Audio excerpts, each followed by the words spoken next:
এই জন্য ইমাম ইবনে তাইমিয়ার কথা দিয়ে আজকে খুতবা শেষ করতে চাই। ইমাম ইবনে তাইমিয়া রাহিমাহুল্লাহ বলেছেন, ফিদ দুনিয়া জান্নাহ মান লাম ইয়াদখুলহা লাম ইয়াদখুলহা ফিল আখিরাহ।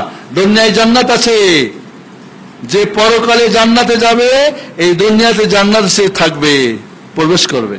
সত্যি যে জান্নাতি মানুষ এই দুনিয়ায় অনুভব করবে আমি জান্নাতি। আপনি দেখবেন যে অত দুঃখী, আপনার দুনিয়ার দৃষ্টিতে দেখবেন অত কিছু নাই, কিন্তু জান্নাতি, ওর সুখ তো কি আল্লাহ জানেন ভালো করে। এবং এই দুনিয়ায় রয়েছে জাহান্নাম।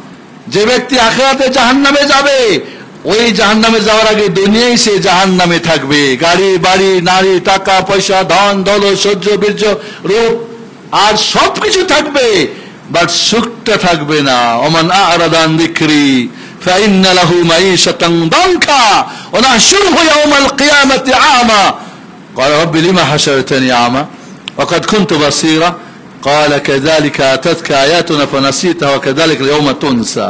এই হলো জাহান্নামীদের জীবন। আর জান্নাতের জীবন, মান আমিলা সালিহাম মিন যাকারিন ওয়া উনসা ওয়া হুয়া মুমিন ফালানুহইয়ান্নাহু হায়াতান তাইয়্যিবা।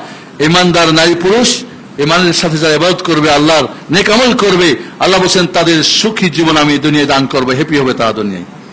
সুখী হওয়ার জন্য লেটেস্ট মডেলের গাড়ি বাড়ি টাকা পয়সা লাগে না। সুখ তো অন্তর ভিতরে। সুখের ব্যাপারটা হলো সুখদাতা আল্লাহর সঙ্গে যার সম্পর্ক।